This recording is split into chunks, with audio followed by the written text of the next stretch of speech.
cuff him and get him off my street! Brittany Vandercroft screamed that across the cul-de-sac at 2:47 on a Saturday afternoon, 3 seconds before her brother Dale walked up my driveway in a fake police uniform and clamped steel handcuffs on my wrists in front of my 14-year-old son. The badge was bought on Amazon. The cruiser was a Tahoe with magnetic decals. The handcuffs, unfortunately for Dale, were real. She was right about one thing. She did want me off her street. What she did not know, what she could not have known, was that I had been an FBI special agent for 16 years, and the federal indictment for her HOA board's $1.2 million embezzlement scheme was already sealed in a courthouse 21 miles away. By the end of that Saturday, in front of every neighbor on Birch Hollow Lane, she was about to find out exactly who I was. Comment below, where are you watching from? You will not believe what happens at 4 o'clock. My name is Marcus Holloway. I'm a special agent with the FBI's Washington Field Office, assigned to the Public Corruption and White-Collar Crime Squad. I have been working federal financial cases for 16 years. Before that, I did 7 years in the Marine Corps, mostly in places I am still not allowed to talk about. I am 44 years old, 6'1", 210 pounds, and I bought a 4-bedroom colonial in Stonewater Ridge, Loudoun County, Virginia. 8 months before the day Britt Vandercroft sent 2 fake cops to arrest me on my own front porch. I bought that house for 2 reasons. The first reason was my son Ethan. He's 14, quiet kid, smart as a whip, plays varsity lacrosse, reads more than he talks, and looks more like his mother every year. My wife Allison was killed by a drunk driver on the Beltway 5 years ago next September. Ethan and I have been a 2-man household ever since. He needed a yard. He needed a school district.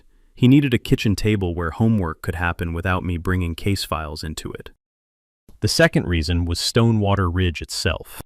For 2 years, my unit had been quietly looking at the Stonewater Ridge Homeowners Association, specifically at a pattern of suspicious landscaping contracts, no-bid vendor relationships, and HOA dues that had quietly tripled over 6 years, while community amenities slowly fell apart. The treasurer was a woman named Brittany Vandercroft. She went by Britt.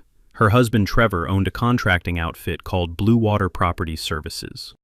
Blue Water had received over $600,000 from the Stonewater Ridge HOA in 2 years. The work Blue Water allegedly performed on the community pool, the clubhouse, and the gates had a strange habit of being invoiced, but not done.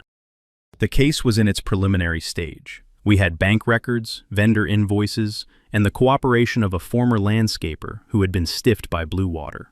But to build the federal case, I needed to see the inside of that community. I needed to be a neighbor, not a stranger. I needed to know who knew what, who was scared, who was profiting, and who was just along for the ride. So I bought the house. I used my real name. I did not advertise my profession.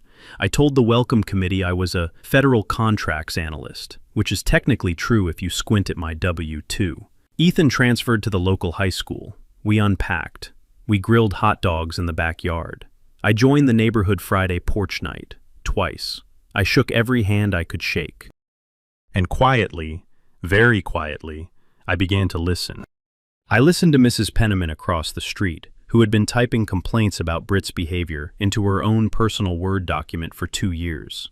I listened to the Reyes family on Magnolia Court, who had paid a $4,000 special assessment in 2023 for drainage repair that never materialized. I listened to Old Man Foster, 3 doors down, a retired civil engineer who had personally measured the depth of the gravel resurfacing on the cul-de-sac and informed me, with the calm satisfaction of a man who had spent 40 years catching people lying with concrete, that Blue Water had been billing for 2 inches and pouring 3/4 of an inch. That's a lot of listening for a man who was supposed to be invisible. The trouble, and Britt's first mistake, was that Britt did not like men who listened. She liked men who nodded. She liked men who agreed. She especially liked men who paid their dues, signed their forms, and never asked to see the books. Which was exactly what I was about to do. The trouble started the morning I filed a written records request. Under Virginia Code Section 55.1-1815, any member of a property owners association has the right to inspect the books and records of the association at the principal office during regular business hours, on 5 business days' notice. I sent that notice on a Monday. I sent it certified mail. I sent it polite. I requested 2 years of bank statements, vendor invoices, contracts, and meeting minutes. I cited the statute. I signed my name. Britt's response arrived on Wednesday. It was a single typed sheet on Stonewater Ridge HOA letterhead, signed in fountain pen, that said, "Your request has been denied. The board will consider future requests at its discretion." That's it. That was the whole letter. I read it twice, then I smiled. Here's a thing every homeowner in America should know, and the law on this is settled. Almost every state has a statute requiring HOAs to share their books with the homeowners they bill. The exact statute varies by state, but the principle is universal. An HOA is a private corporation funded by mandatory dues, and the people paying the dues have a legal right to see the books.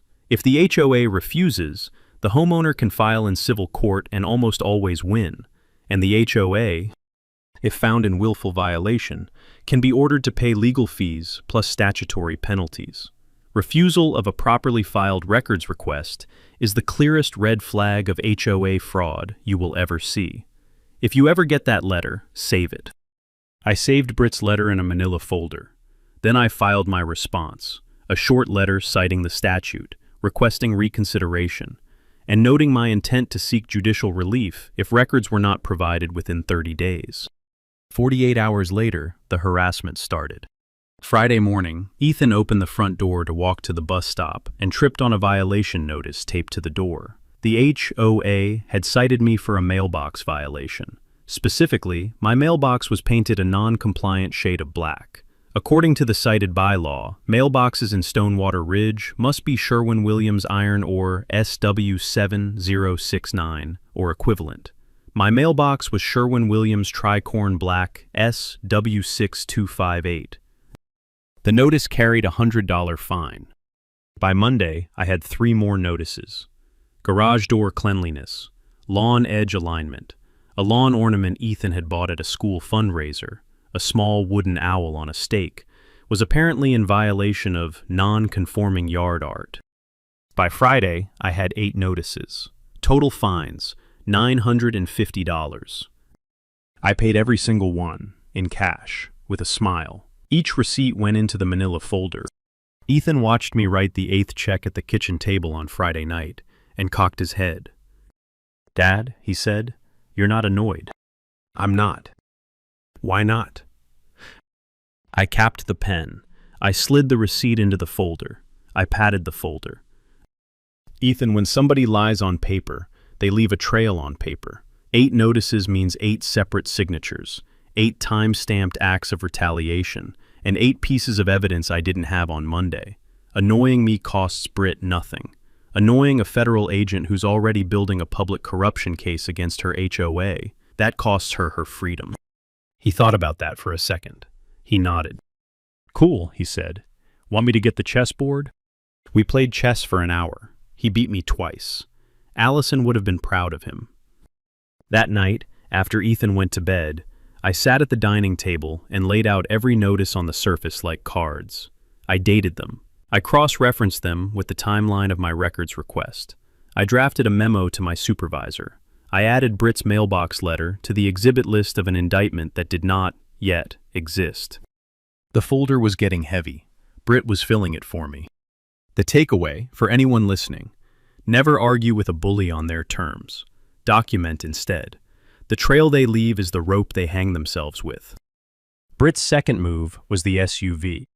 It was a black GMC Yukon with tinted windows and no plates that anyone could see, and it started parking across the street from my house at exactly the moments my son was getting on or off the school bus.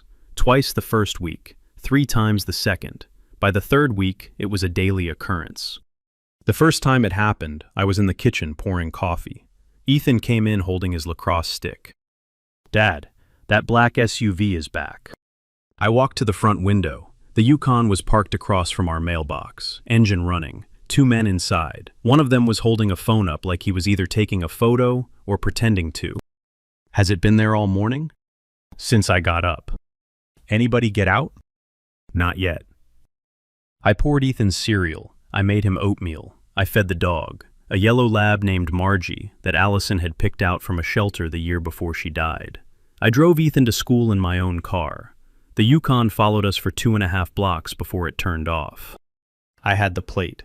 The plate had been removed from the front of the vehicle, but I had photographed the rear plate from my doorbell camera in 3 frames. I ran the plate. It came back to a Stonewater Ridge HOA, private security contractor, called Sentinel Tactical Group. Sentinel Tactical Group was a Virginia LLC registered to Dale Vandercroft. Dale was Britt's brother. Britt had her brother running surveillance on a federal agent. She didn't know that part yet, but the file got a lot more interesting that week. Sentinel Tactical Group had been receiving $32,000 a quarter from the Stonewater Ridge HOA budget under the line item Community Safety Patrol. The amount had increased every year since 2020. The community had not seen a single uniformed patrol in the last 18 months. I added Sentinel Tactical Group to the wire fraud chart. That weekend, I made a decision. If Dale wanted to surveil my house, he was welcome to do it for as long as he wanted. I would let him stack hours. I would let him document himself. I would let him pretend to be a legitimate security operation. Every day his SUV parked across from my mailbox was another data point on a federal RICO chart. The thing Britt didn't understand about a man like me was that I had no urge to chase her. I had every urge to stand still while she ran toward me at full speed. The third week, she escalated again. She filed a complaint with Loudoun County Code Enforcement, claiming I was running an illegal home business out of my basement. The code enforcement officer who showed up was a quiet man named Hector Ruiz. He'd been doing his job for 26 years. He walked the perimeter of my house. He checked my electrical meter. He looked at my driveway. He stood in my front yard for a full minute. Then he climbed up my front porch steps and rang the bell. "Mr. Holloway," he said, "you got a minute?" "Always." "Off the record?" "Off the record." This is the 11th complaint Mrs. Vandercroft has filed against a Stonewater Ridge homeowner in 2 years. 6 of those complaints I personally responded to. Every single one was unfounded. The other 5 complaints went to my colleagues. Same record. 0 violations confirmed. I just wanted you to know that. "Hector," I said, "can I ask you something?" "Sure." "Off the record."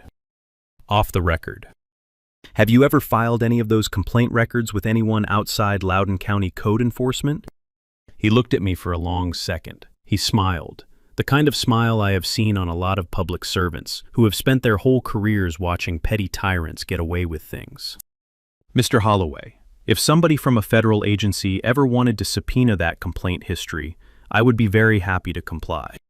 Just hypothetically." "Just hypothetically." He tipped his hat. He walked back to his truck. He drove away. I went inside. I sat down at the dining room table. I added Hector Ruiz to the witness list. The folder was now 4 inches thick. The third escalation came on a Tuesday morning in early October. Britt had my car towed out of my own driveway.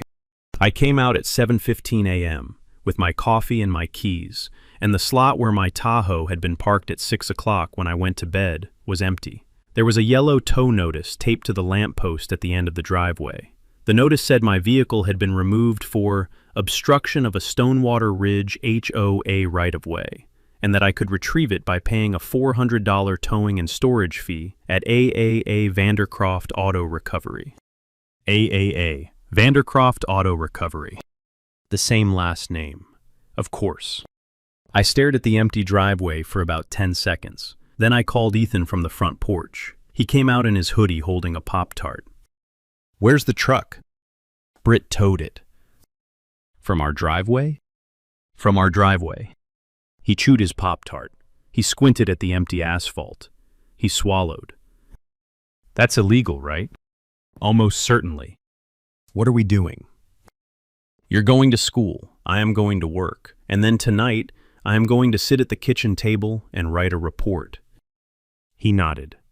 Got in my borrowed bureau car. We drove to school. Here's a thing every American homeowner should know. Your driveway is your property. An HOA cannot tow a vehicle off your private driveway. They can tow vehicles off HOA-owned roads or HOA common areas if there is proper signage and proper procedure, but they cannot reach onto your private property and take your truck. Doing so is conversion. Conversion is the civil tort version of theft. In Virginia, conversion is also a crime if the vehicle's value exceeds $500. The takeaway is simple. If an HOA tows your car off your own driveway, that's not a property dispute. That's auto theft. I retrieved the Tahoe at 3 in the afternoon. The lot was a fenced gravel pad behind a strip mall. The man behind the counter was approximately 300 pounds, wore a wife beater under a flannel shirt, and chewed sunflower seeds while he typed. He charged me $417.12. I paid in cash. I got a receipt. I photographed the receipt. I photographed the lot. I photographed his face on the way out, with my phone held casually below my hip the way they teach in counter-surveillance training. His name, according to the LLC filing for AAA Vandercroft Auto Recovery, was Dale Vandercroft Jr., Britt's nephew. Dale Vandercroft Sr., a few miles away, was busy parking his black GMC Yukon across the street from my house. I was now collecting Vandercrofts the way Pokemon trainers collect Pokemon. By 4:30 that afternoon, I had filed a civil complaint for conversion in Loudoun County General District Court, plus a separate complaint with the Virginia State Corporation Commission alleging unauthorized vehicle storage. I had also forwarded the entire incident, with photographs, receipts, and the towing notice, to a friendly assistant United States attorney named Renata Park. Renata called me at 5. "Marcus," she said, "are you sure you want to keep playing this out?" "I am." "You could pull her in tomorrow." "She hasn't done the federal piece yet." "She's already done plenty of federal pieces." "Renata, I want her to do the federal piece on camera, in front of witnesses, with my son in the kitchen." There was a long pause on the line. "Marcus, are you setting up a sting?" "I am letting a sting set itself up." She laughed, real laugh, tired prosecutor laugh. "Tell me when you need the cavalry. You'll know." I hung up. Ethan walked into the kitchen. He held up his phone. "Dad, Mrs. Penniman across the street wants to know if she can come over tonight. She says she has a folder." "A folder?" "A folder." I smiled. "Tell Mrs. Penniman to bring the folder, and tell her to use the back door." What Britt did not know, what she could not have known, because she had spent 14 months treating her cul-de-sac like a kingdom, was that I had been watching Stonewater Ridge for 2 years. Not the cul-de-sac, the HOA. The investigation began in the spring of 2024, when a former Blue Water Property Services employee named Tomas Acevedo walked into the Manassas resident agency of the FBI and said the words every white-collar agent waits to hear. "I have receipts. I want to talk." Tomas had spent 4 years on Trevor Vandercroft's landscaping crew. Trevor had stiffed him on his last paycheck. Tomas was angry. Tomas also had 2 years of photographs, work orders, and text messages on his phone, showing that Blue Water had billed Stonewater Ridge HOA for jobs the crew never performed, resurfaced sidewalks that had not been resurfaced, replaced gates that had not been replaced. Tree trimming work invoiced for $12,000 a quarter that consisted of one man with a chainsaw working for 40 minutes. The investigation went where investigations go: bank records, subpoenas, the cooperation of a former Stonewater Ridge HOA bookkeeper who had been quietly fired in 2022 after asking too many questions. By the time I bought the house in February, the case file was 46 pages thick, sealed, active, confidential. I bought a house in the community for one reason. I needed to know which board members were complicit and which board members were just stupid. Here is what I learned in 8 months of porch nights and dog walks. Britt's husband Trevor was not a smart man. He was a contractor with an inflated ego and a bad cocaine habit who had married into a woman who was smarter than him and meaner than him. Britt was the operator. Britt was the one who set vendor relationships, set HOA dues, ran the meetings, controlled the minutes, and decided who on the 7-member HOA board got to vote on what. Of the 7 board members, 2 were complicit, Britt and a retired insurance agent named Donald Hupp, who was getting kickbacks through a shell company called Stonewater Solutions LLC. 3 were stupid. They were aging widows and a junior accountant who had been told they were consulting on community improvements and signed whatever Britt put in front of them. 2 were scared. A former teacher named Lillian Cho and a young father named Damian Lawrence had quietly figured out that something was wrong and were waiting for somebody to give them a reason to talk. I gave them a reason in late September. I sat down with Lillian Cho on her back patio. I had known her 4 months. We had shared 3 meals. I told her, in the simplest possible terms, that I worked for the federal government and that she was about to be very glad she had paid attention to her instincts. She cried. Then she went to her file cabinet and gave me 11 manila folders of documents she had been quietly photocopying since 2022. I gave the same speech to Damian Lawrence the following week. By the morning Britt sent the fake cops, my case file was 468 pages thick. I had a sealed indictment under preparation. I had an authorized arrest warrant for Britt Vandercroft and Donald Hupp. I had a wiretap on Trevor's phone. I had Tomas Acevedo's testimony locked in. I had Mrs. Penniman's 3-year personal Word document sitting on my dining table next to the stack of mailbox notices. I had the rope.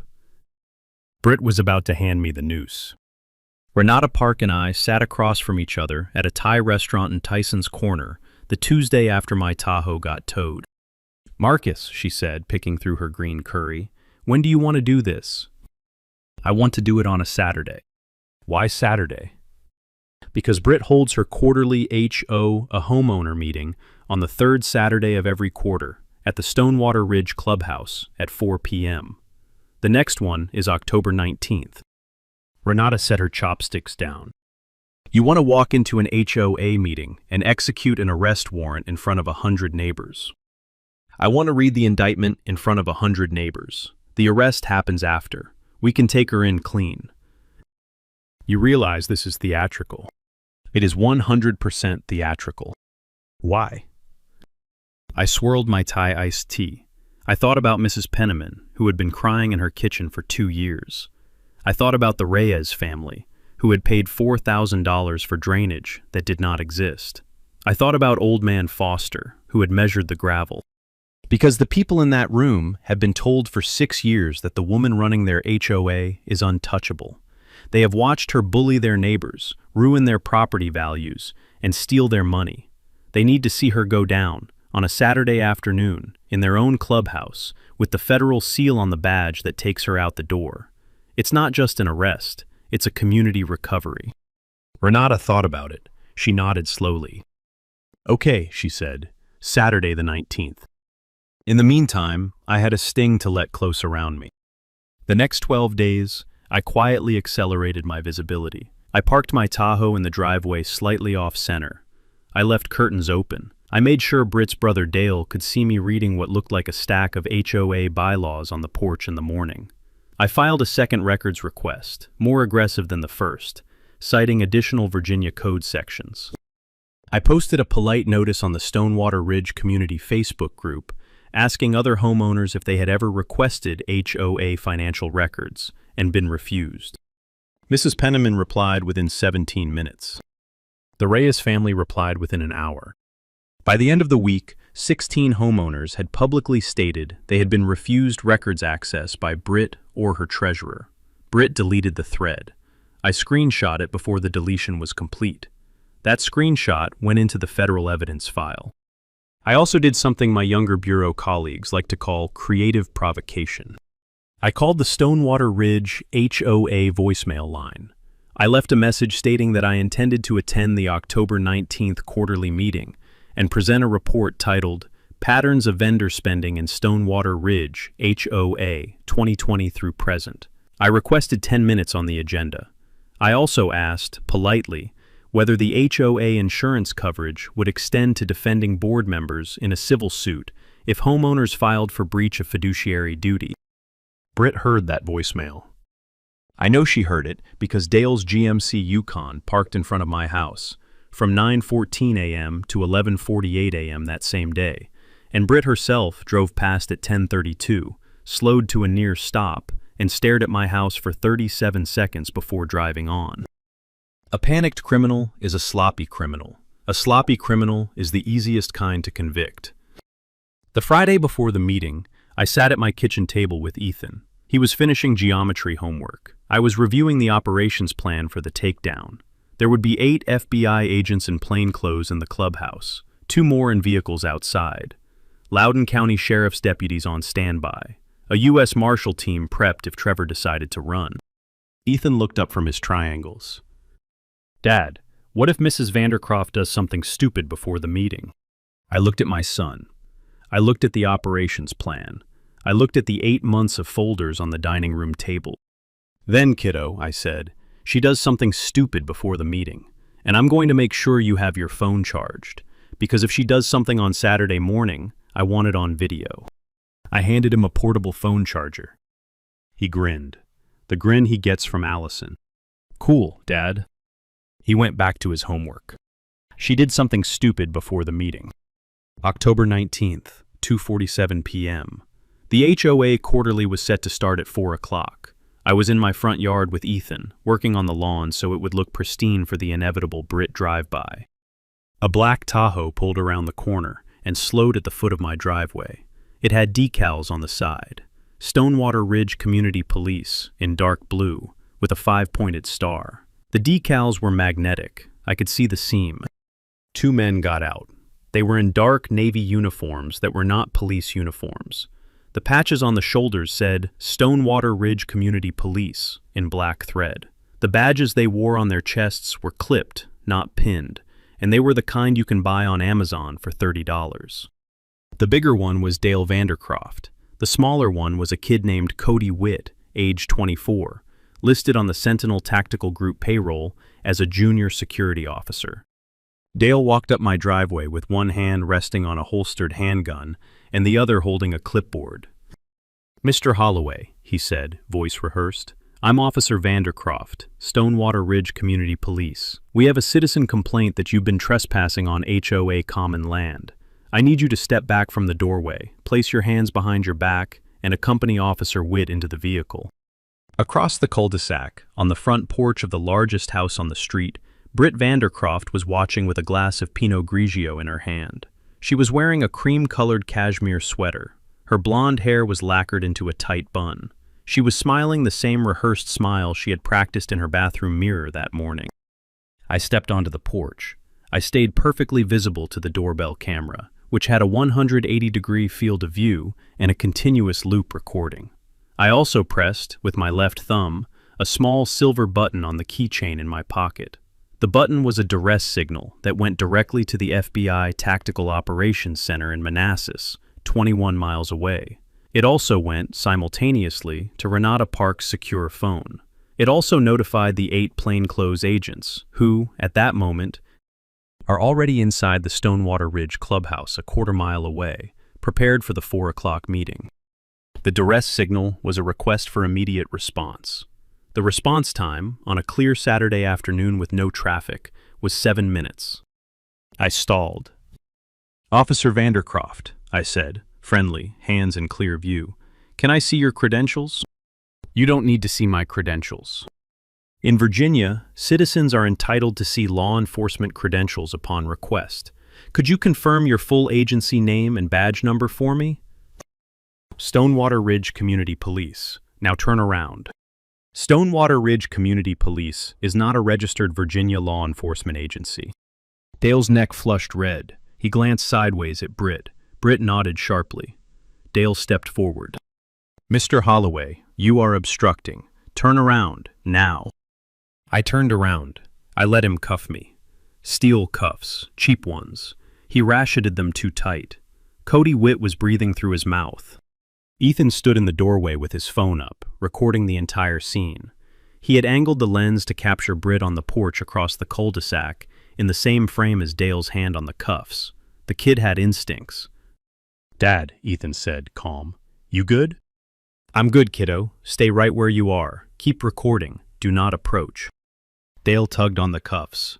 "Move." "1 second, Officer Vandercroft," I said. I turned my head slightly toward the cul-de-sac, where in the distance, 4 vehicles had just rolled silently around the corner. 2 black Suburbans, 2 unmarked Crown Vics. No lights, no sirens, doors opening. 8 men and women in tactical vests, with FBI in yellow letters across the back, stepped out and began walking up Birch Hollow Lane toward my driveway. Dale Vandercroft saw them. His grip on my cuffs went slack.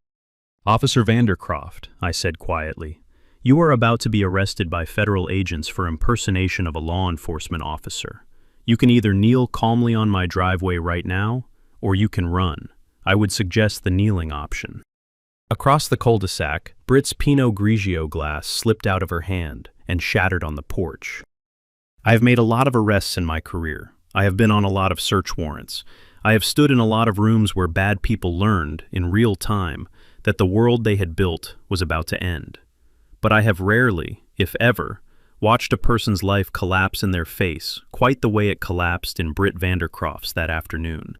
The lead agent on the response team was a friend of mine, Special Agent Lourdes Castro, 16 years on the job, the kind of woman who carries a Tide pen in her tactical vest because she takes her uniform seriously. She crossed the cul-de-sac in 8 strides. She unhooked the cuffs from my wrists with a small key. She apologized for the marks Dale had left. "Marcus," she said, "you okay?" "I'm fine, Lourdes. Take Mr. Vandercroft into custody, please." She did. 2 agents took Dale to the curb and put him in proper restraints. A 3rd agent took Cody Witt, who was sniffling and saying, "I just thought it was a real security job." A 4th agent walked across the cul-de-sac toward Britt's porch, where Britt was now standing with her mouth open and a small puddle of broken glass at her feet. Britt saw Lourdes coming. Britt did what every well-bred suburban Karen does in the precise instant her empire collapses. She tried to pivot. "Officer," Britt said, voice rising into a register she had been polishing since high school, "this is a misunderstanding. Mr. Holloway has been harassing my community. My brother was only attempting to enforce HOA standards." Lourdes did not break stride. "Mrs. Vandercroft, my name is Special Agent Castro of the Federal Bureau of Investigation. Please step away from the porch." "I am not under arrest." "Not yet, ma'am. Step away from the porch." Britt stepped away from the porch. She looked across the cul-de-sac at me, finally connecting the dots, really connecting them for the first time. Her face went white in a slow wave that started at her hairline and ended at her clavicle. "You," she said, to me, from 30 feet away, loud enough for her own neighbors, who had begun coming out onto their porches to see what was happening, to hear her. "Me," I said. She made a sound that was almost a laugh and almost a sob. "You're not a federal contracts analyst." "No, ma'am." "What are you?" I let the silence sit. I let her stew in it for a 5 count. I let every neighbor on Birch Hollow Lane lean a little closer. Then I said, quiet but clear, "I'm a special agent with the FBI. I have been since 2008. I have been investigating you and your husband and your brother and your treasurer and 3 other members of your HOA board for embezzlement, wire fraud, mail fraud, and conspiracy for the last 26 months. The federal indictment was sealed 3 weeks ago. I'm here to read it to you and your board at your 4 o'clock meeting. You have approximately 48 minutes to decide whether you'd like to walk into that clubhouse on your own, or whether you'd like to be escorted in handcuffs." Britt sat down on her porch step, hard. The cashmere sweater rode up. The lacquered bun came partly undone. She did not say anything for a full minute. Then, very quietly, "I want my lawyer. You're going to want a better one than your brother-in-law." The neighbors on the cul-de-sac heard that one. Mrs. Penniman, watching from her front yard with a hand over her mouth, made a sound like a pressure valve releasing. Lourdes called Renata. The op was greenlit for the 4 o'clock meeting. We had 46 minutes. Ethan walked across the lawn. He had stopped recording. He looked older than 14. "Dad, you okay?" I put my hand on his shoulder. I felt the wiry tension of a kid who had just watched 2 fake cops put steel on his father's wrists in his own front yard. "I'm okay, kiddo. Are you?" He looked across the cul-de-sac at Britt, sitting on her porch like a deflated balloon. He looked back at me. He nodded slowly. "Mom would have loved this part." I almost laughed. I didn't. I just squeezed his shoulder. Yeah, Ethan, she would have. The two of us walked into the house. Lord stayed on the lawn, coordinating the team. I had 46 minutes to put on a clean shirt, comb my hair, and prepare to read a federal indictment in a community clubhouse. I was ready. The Stonewater Ridge Clubhouse was a one-story brick building with a slate roof, 18 folding chairs, and a small wooden lectern at the front of the main room. By 3:55 p.m., every chair was full. By 3:58, people were standing along the back wall. By 4 o'clock, the cul-de-sac itself was full of cars parked at angles, and there were neighbors leaning in the open back doorway of the clubhouse just to see. Mrs. Penniman was in the second row. The Reyes family was in the third. Old Man Foster was in the fifth because his hearing was good. Lillian Cho and Damian Lawrence sat together near the front. The four other HOA board members, the three who were stupid and the one who was complicit, retired insurance agent Donald Hupp, sat at the long folding table at the front of the room. Donald's face had drained to the color of unfinished drywall. The three stupid ones did not know yet that their lives were about to change. They were going to learn. At 4:02 p.m., Britt Vandercroft walked through the front door, escorted by two FBI agents. She was not in handcuffs. She was wearing the same cashmere sweater. Her hair was redone. Her makeup was redone. Her composure was not. She walked to the front. She sat in the empty chair next to Donald Hupp. She did not look at the room. At 4:04, I walked in. The room went very still. I had on a charcoal suit, a white shirt, a tie my late wife had picked out in 2018. I had my badge on my belt. I had a federal indictment in a leather portfolio under my arm. Behind me, Special Agent Castro and Assistant U.S. Attorney Renata Park. I walked to the lectern. I tapped the microphone twice. I let the silence sit. Good afternoon, Stonewater Ridge. My name is Marcus Holloway. I am a special agent with the Federal Bureau of Investigation, Washington Field Office, Public Corruption Squad. I purchased a home on Birch Hollow Lane 8 months ago. I did so under my real name. I am here today to read into the public record a federal indictment, sealed 3 weeks ago, against 4 members of your homeowners association board. You could hear a hummingbird from the parking lot. I read the indictment. I read it slow. I read it clear. I read each count. Wire fraud, 18 counts. Mail fraud, 22 counts. Embezzlement of HOA funds, 6 counts. Conspiracy to commit fraud, 1 count. The named defendants, Brittany Ann Vandercroft, Trevor James Vandercroft, Donald Curtis Hupp, and Dale Marcus Vandercroft. I read the dollar amounts. $1,247,000 in HOA dues misappropriated over 6 years. I read the names of the bogus contracts, the drainage repair that never happened, the clubhouse roof that was never replaced, the community pool resurfacing that was never resurfaced, the $32,000 a quarter to Sentinel Tactical Group for security that did not exist. I read the dates of the wire transfers from the HOA operating account into Stonewater Solutions LLC, a shell company with a single shareholder, Donald Hupp's brother-in-law in Ocala, Florida. When I finished reading, Donald Hupp was crying silently into his tie. The 3 stupid board members were staring at the table in front of them as if it had personally insulted them. Britt was perfectly still. I closed the leather portfolio. I looked across the room. Mrs. Penniman was sitting up very straight. The Reyes family was holding hands. Old Man Foster nodded once at me. I leaned into the microphone. For the record, the 4 named defendants will be transported to the Albert V. Bryan U.S. Courthouse in Alexandria for processing. The remaining 3 members of the HOA board are not, at this time, named as defendants. They will, however, be receiving very polite phone calls from Assistant United States Attorney Renata Park beginning Monday morning. Your community accounts have been frozen, pending receivership. A federal monitor will be appointed within 72 hours. Dues collection is suspended. Then I let one beat hang. I want every homeowner in this room to understand something. The money these 4 people stole from you is going to be returned. The receivership process exists for exactly this purpose. You are not going to lose your community. You are going to get it back. The room exhaled. Somebody in the back row started clapping. then somebody else, then everybody. Lourdes Castro stepped forward and read Brittany Vandercroft her Miranda rights. Britt closed her eyes. The cuffs went on quiet.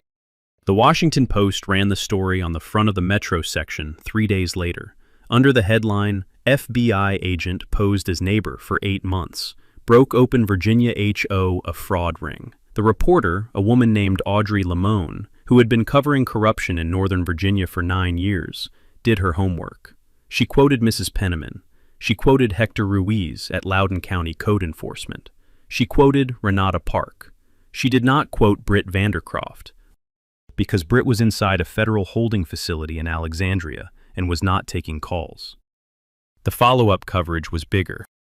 Within 2 weeks, 3 other HOAs in Northern Virginia opened their own internal financial reviews. 2 of them found irregularities. 1 filed criminal complaints of its own. The Virginia State Legislature announced hearings on HOA financial transparency. A bill was filed in January requiring quarterly independent audits of any HOA managing more than $500,000 in annual dues. It passed the state Senate unanimously. The reporters were calling it the Stonewater Ridge Bill. Britt and Trevor Vandercroft pleaded guilty in February to avoid trial. Britt got 6 years. Trevor got 8. Donald Hupp pleaded earlier in exchange for cooperation and got 3. Dale Vandercroft got 18 months in federal prison for impersonating a law enforcement officer and accepted an additional 3 years of supervised release. The Stonewater Ridge HOA was placed in court-appointed receivership. A retired federal magistrate named Henry Truitt was appointed to oversee the recovery. Within 90 days, every homeowner in the community received a refund check for back overcharged dues and the completion of all the work that had been billed but never performed. Mrs. Penniman cried when she opened the envelope. Old Man Foster framed his. A new HOA board was elected in March. Lillian Cho was the new president. Damian Lawrence was the new treasurer. Mrs. Penniman was named the official community historian. Her 3 years of personal Word documents were donated to the Loudoun County Library.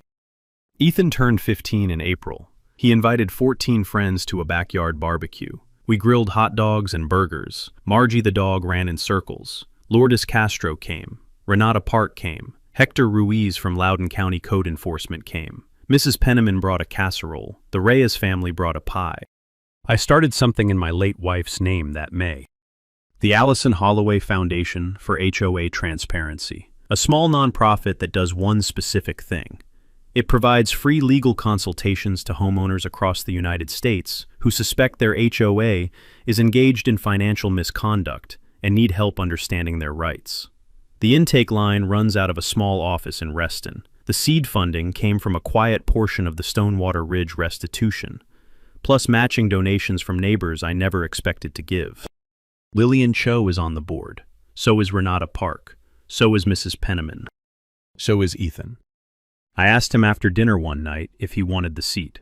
He thought about it for a full minute. "Dad," he said, "can a 15-year-old vote on a foundation board?" "Yes." Then yes. He went back to his geometry. I sat at the kitchen table that night and looked across at the empty chair where Allison used to sit. I thought about her. I thought about the 8 months I had spent quietly building a case while my son grew an inch and a half and joined varsity lacrosse and learned how to record a federal arrest on his phone without shaking. And I thought about Britt Vandercroft, sitting in a federal facility in West Virginia, learning the difference between owning a cul-de-sac and being owned by one. The cul-de-sac is friendlier now. Margie the dog has more people to greet on her morning walk. The neighbors wave with both hands. The Holloways keep going. So does any community that decides petty power is not the price of belonging. That's how it's always been. Here's what you do not see in stories like this one. You do not see the 8 months of photos.